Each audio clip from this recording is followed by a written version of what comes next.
বয়স তার মেরে কেটে ১৫ বছর। সকাল থেকে বিদ্যালয়ে দেওয়া সাইকেল নিয়ে বের হয় সে। খবরের কাগজ নিয়ে নির্দিষ্ট সময়ে প্রতিটি বাড়িতে পৌঁছে দেয়।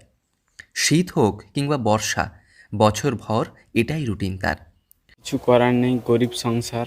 বাবা এর কাজটা আগে করেছে। তারপর বাবা অসুস্থ হয়ে গেছে, চোখে দেখতে পায় না, প্রতিবন্ধী। মাও প্রতিবন্ধী। এই জন্য আমাদের এই কাজটা বেছে নিতে হয়েছে। ঘরে অভাব, বাবা এবং মা অসুস্থ। সংসার চালাতেই তাই বাবার পেশাই ভরসা তার। বাবাও বাড়িতে বাড়িতে বিলি করতেন খবরের কাগজ।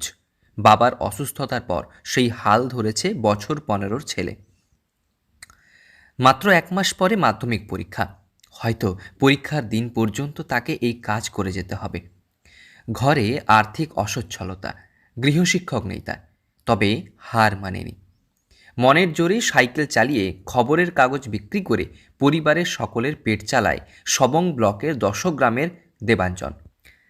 এভাবেও প্রস্তুতি নিয়ে মাধ্যমিক দেবে সে। আমি এখন পড়াশোনা করি, ক্লাস 10-এ পড়ি। সামনে মাধ্যমিক আছে। প্রায় 5 বছর আমি এই কাজটি করছি, পেপার দেওয়ার কাজ। পেট বড়ই বালাই। বাবা অসুস্থ হওয়ার পর সেই ৫ম শ্রেণীতে পড়ার সময় থেকে সকালবেলায় খবরের কাগজ পাঠকদের বাড়িতে বাড়িতে পৌঁছে দেওয়ার কাজ শুরু করে। এখনও সেই কাজে কোনো ছেদ পড়েনি। সংসার তো চালাতে হবে। আর ১ মাস পরে মাধ্যমিক পরীক্ষা। কিন্তু তার চেয়ে বড় পরীক্ষা অভাবী সংসারের জোয়াল টানা। কিছুদিন যাবৎ এই কাজ করার পরেই আমি অন্ধ হয়ে যাই। সংসারে একটা রোজগার না থাকলে আমরা খাবো কি, বাঁচবো কি করে? তাই আমার ছেলে তখন ক্লাস 5-6-এ পড়ে। না, আমি পেপারের কাজটা করব, যতটা পয়সা পাই তাই দিয়ে আমাদের সংসারের ব্যয় নির্বাহ হবে। সামনেই জীবনের প্রথম বড় পরীক্ষা।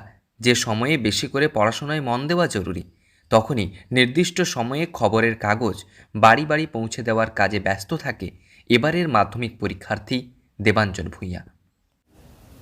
ওর বাবা প্রথম দিত, হঠাৎ করে তাকে দেখলাম ও এসে দিচ্ছে। খোঁজ নিয়ে জানলাম যে ওর বাবা অসুস্থ, বাড়িতে গৃহবন্দী, যার জন্য ওকে আসতে হচ্ছে। ও যে পড়াশোনা করছে এটা জানতাম না, তবে পড়াশোনা করারই কথা। এতটা যে ও গরিব সেটাও আমার জানা ছিল না। সবং ব্লকের ১০ গ্রাম পঞ্চায়েতের কোলন্দা গ্রামের বাসিন্দা দেবাঞ্জন বিলকুয়া সপ্তগ্রাম হাইস্কুলের ছাত্র।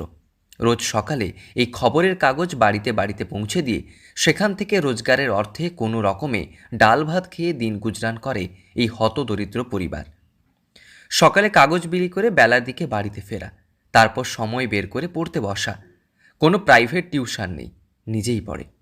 কিন্তু তার মধ্যেও পড়ার ফাঁকে বাড়ির কাজেও তাকে সাহায্য করতে হয়। উপায় নেই, কারণ বাবা এখন চোখে দেখতে পান না, মা রোগশয্যায়। ফলে পরিবারের দৈনন্দিন কাজ করতে হয় তাকে এবং তার দিদিকে।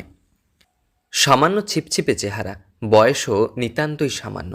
এই বয়সে সংসারের ভার তার কাঁধে। তবে সামনে তো পরীক্ষা। এরকমভাবে সকালে সংবাদপত্র বাড়িতে বাড়িতে পৌঁছে দিতে গিয়ে সময় তো নষ্ট হচ্ছে। তবে সেই উত্তর যেন অধরা সকলের কাছে।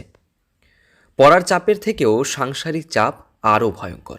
পত্রিকা বিক্রি করে সংসার না, ওরা মাঝে মাঝে ওর মা ওই কাজ করতে যায় লোকের বাড়িতে, সেভাবে খুব কষ্টের দিন ও চালায়। স্কুল পড়তেও আমরা সর্বত সাহায্য করছি এবং ওর পাশে এখনও আমরা আছি, যাতে ও ভবিষ্যতে আরও পড়াশোনা করতে পারে। আগে এই কাজটি দেবাঞ্জনের বাবা নিমাই ভূঁইয়া করতেন, কিন্তু দৃষ্টিশক্তি হারানোর পর এই কাজের দায়িত্ব নিজের কাঁধে তুলে নিয়েছে তার এই মাধ্যমিক পড়ুয়া ছেলে।